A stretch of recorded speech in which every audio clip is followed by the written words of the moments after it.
event for the evening. The reason, besides the free food, that you've all come here tonight.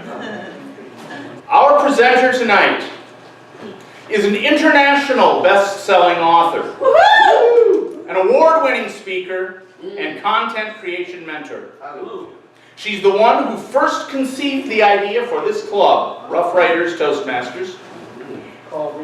And she's also my wife, but that's a story for another day. Tonight, she'll be sharing her journey to becoming a published author and some of the lessons she's learned along the way. Please give a warm and heartfelt welcome to the lectern, distinguished Toastmaster, Carma Spence.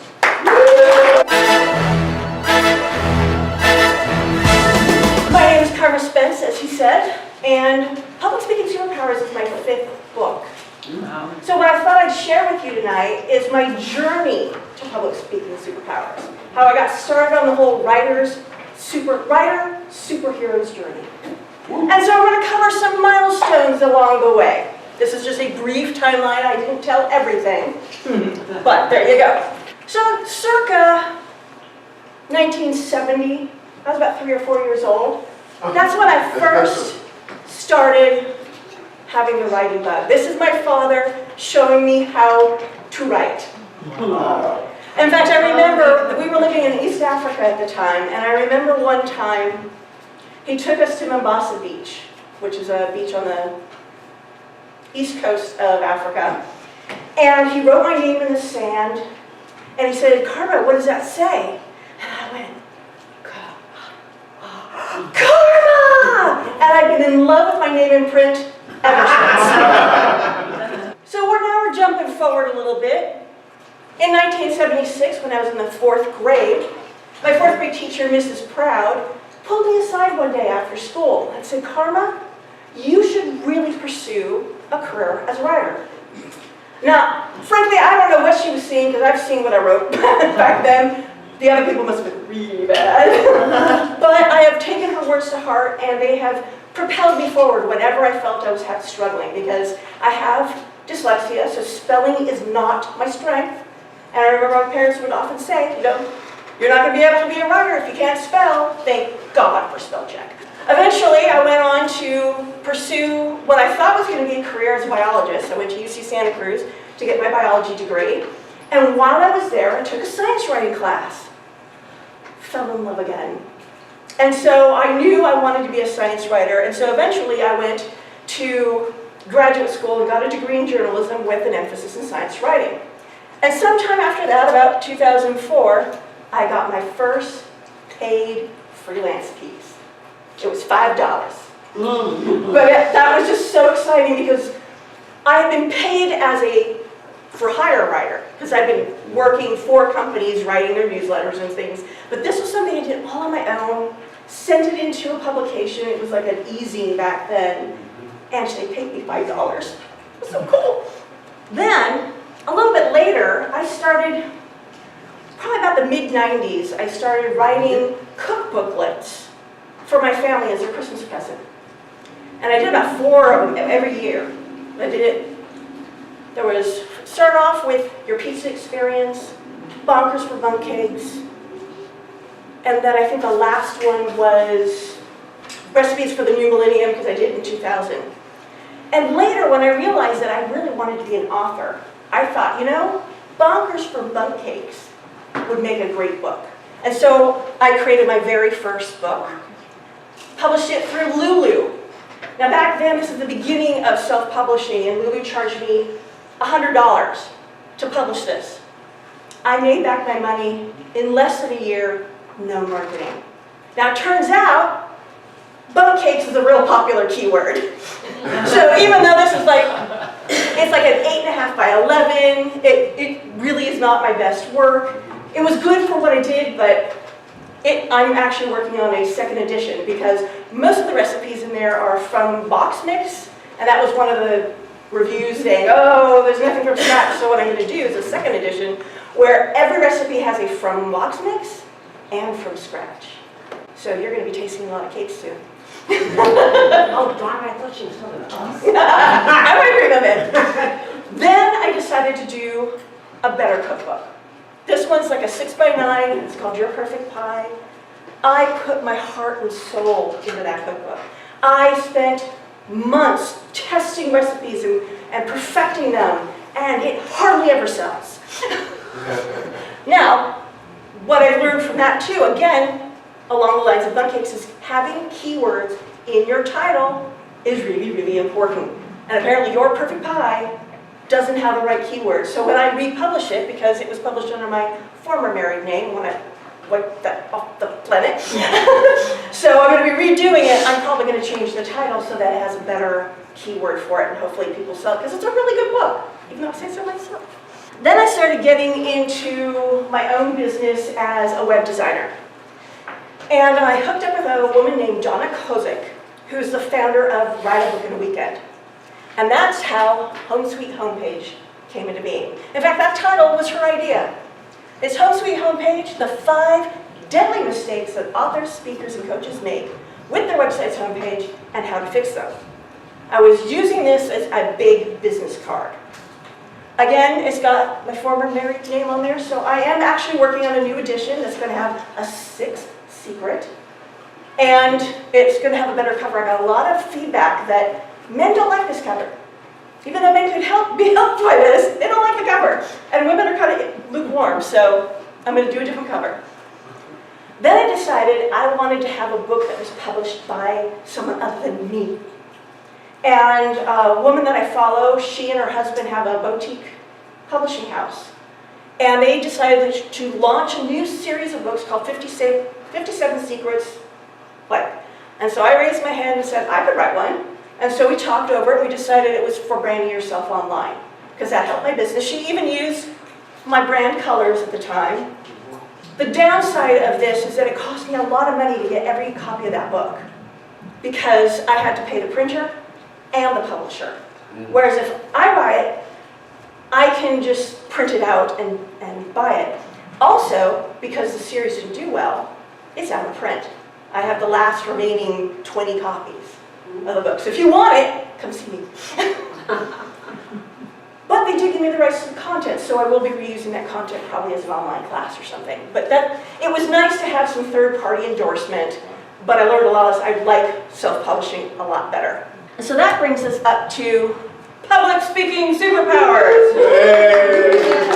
Now this one has a long story-ish. I'll shorten it up. In 2010, I just had a public speaking blog called Public Speaking Secrets or something like that. And I wrote a blog post called The 5 Superpowers of Speakers. And people seemed to really like it. So this is back when article marketing was a thing, where you could post articles on multiple websites and things like that. So I posted this on a number of websites, and it became my most popular article on every single one of them. So I thought, there might be a book in here. So I decided I was going to interview 100 speakers, because I knew I didn't know everything. And I wanted to get some research. I stopped at about 89. It's tiring interviewing people for anywhere. My shortest one was about 5 minutes. My longest was 45. Some people are very verbose. And then all the challenges came up. And I'm going to be talking about some of those next. First, writing takes longer than you think. I thought I was going to get this done by 2011. I didn't get it done until 2018. Part of that is because of all the transcriptions I had to get through, and it was really expensive to hire someone. But then in 2018, a couple of things happened. One, I discovered a new software called Trint.com, where you just upload your video or your audio, it transcribes it within minutes. What's it called? Trint.com, T-R-I-N-T. It's like $12 to $15 for an hour of audio time. And then it gives you an interface where you can correct it. And basically, I found that it's just as good as a human being, costs less, and I'm going to have to edit the person. No matter what, no one transcribes as good as I do. It's like I'm a perfectionist with this. So there's that. And then there was the writing itself. My husband can attest to this. I started, when did I start? October or something, and I didn't finish the book until June, maybe May, I think, somewhere around there. I had a deadline because I wanted to enter into a competition. So that brings me back to the second book that happened in 2018. I found a company that does what's called hybrid publishing. They teach you what to do. You get to keep all your royalties because you're self-publishing, but you can put their imprint. And they give you a year of coaching that teaches you how to get this into paperback, hardback, ebook, audiobook. A year of coaching, and that even covers, the money you give them covers the cover if you want, it covers the design. It was a really good investment, and it also lit a fire under my butt because they were going to have a competition called the Author Academy Awards, and I wanted to win, and I made top 10 in my category. I didn't win, but I am top 10, so that's not quite good enough, but what we have to do. So it took a lot longer to write this book than I thought it would. Another thing I learned is you need to work with multiple editors. So the process I went through with this is I edited it like 3 or 4 times. Then I handed it to my wonderful husband, who's also a very good writer, and he went through it twice. And then I handed it to a paid editor. I wish I'd handed it to 2. I just didn't have the time. Because even with all that editing, there were still errors, and if you find the errors after it's in design, it costs you money. So you want to give your designer the most perfect manuscript you can. And so if I were to do this again, I would allow more time to work with an editor who's really focusing on proofreading, and another one who focuses on the big picture. Plus, I probably would have had a few beta readers as well, more than just my husband. The more eyeballs that get on this book before it goes to the designer, the better. Because no matter what you do, there's going to be mistakes. In fact, there's still one mistake on there. I just didn't feel like paying money to get it fixed. And it's a minor one. So that's why I say work with more than one paid editor. Another thing, plan for marketing early in the game. In fact, ideally, plan for the marketing before you even start writing. Now, I kind of did that. I started marketing the book back in 2010. I bought the domain. I've been pushing it and pushing it and pushing it for 8 years. But because I got so involved in the writing of it, I didn't really get down my launch plan the way would have been more effective. And part of what happened is I didn't even think to hire a marketing company until about 3 weeks before launch. And then there were all these issues getting them the money. The post office sent the check back. It was like all this, and so they didn't even start marketing my book until after the book launched. Unfortunately, one of the things I purchased was followers on Amazon, which is great if it happens before you launch the book. Because basically, whenever you publish a book, all your followers get an email saying, hey, so-and-so's published a new book, you might be interested. So it does great for my next book, not so much for this book. And also I would have had more time to work with them to figure out what were the best things I could do to market my book. So I kind of feel like that was not a great investment, primarily because I was cramping it into such a little amount of time. So really plan for your marketing well ahead of time and get help. And that leads me to my next one. Platform, team, support, oh my! Platform. That is your group of people who are following you in social media, they're on your email list. These are your fans who are going to buy your book. So you want to be building that all along the journey. Building it, building it, building it. Team, that's your editors, your designers, your support people, the people who will help launch your book. And just as a quick note, for cover design, I designed this cover, but not everybody can design a cover. And if you want a really inexpensive way to do this, go to 99designs.com. You pay one fee, let tons of designers give you these beautiful designs, you choose one and you get to keep it. So it's a really good investment. And then you just need support. You need moral support. I am fortunate that I have a wonderful husband who supported me, but I also have this club. I have friends. You want people who are in your corner. Because believe me, there are going to be days when you're like, why have I been doing this?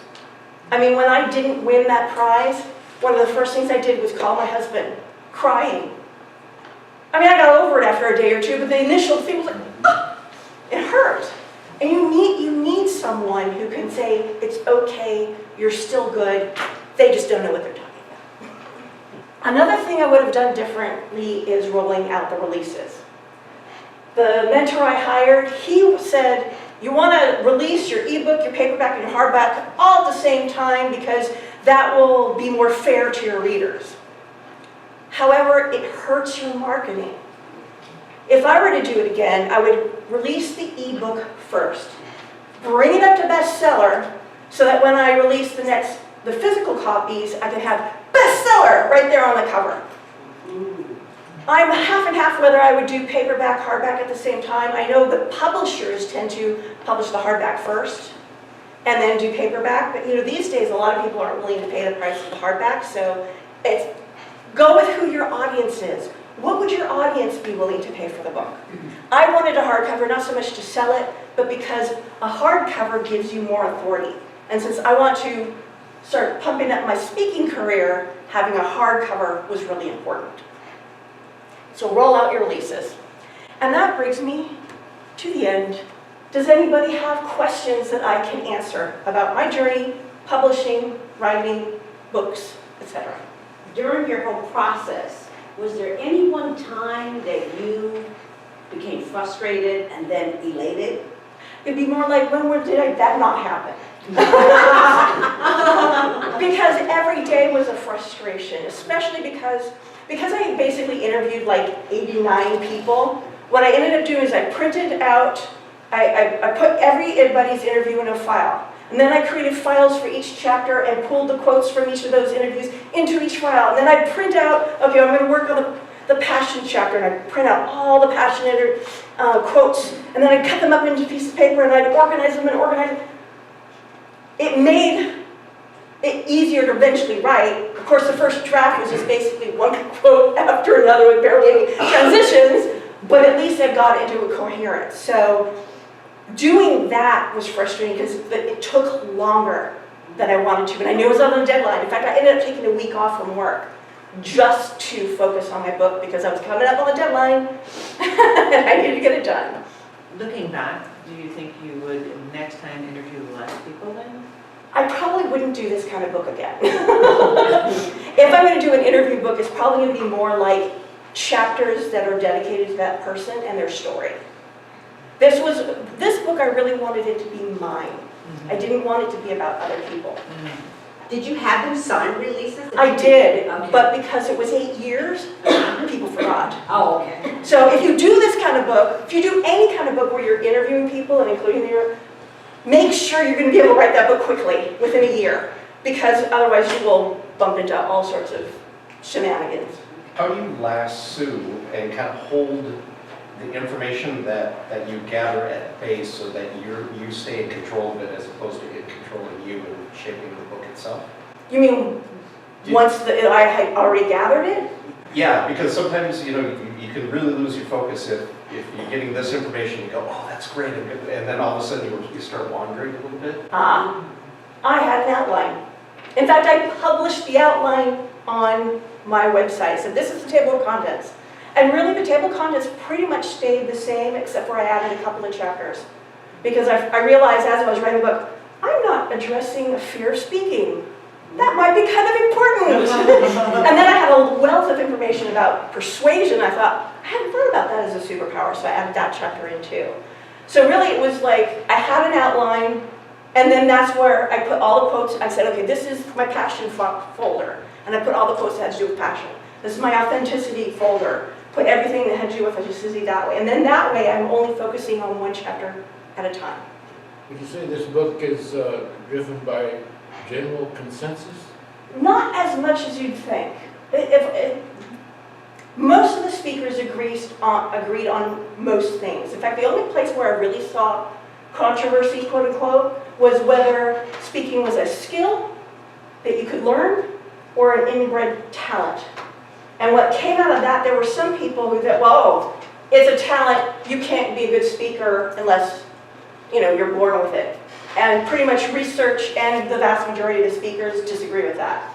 It is a skill. Yes, if you may have a talent that makes it easier for you to develop, that anybody can become a speaker.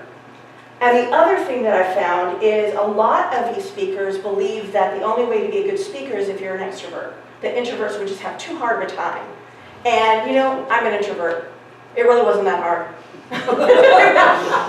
I mean, in fact, I'm more comfortable up here in front of a room full of people than I am one-on-one. So if you're an introvert, do not let that sway you. Speaking's awesome. Could you tell us a little bit what Public Speaking Superpowers is about? Oh, yes, I can do that. It is basically everything you need to know to be an effective speaker, all in one book. It gives you the foundational skills and information you need. And I divided it into 3 sections. The first section are superpowers that come from within. This is your passion, your authenticity, your confidence. And then the next section are superpowers that come from without. These are things you can learn, like persuasion and engaging an audience. And then the third section are like your public speaking utility belt. This is like using visual aids, gestures, those kinds of things that are more like techniques than something that is a skill within who you are. So I return the lectern to the Toastmaster. Thank you, Carma.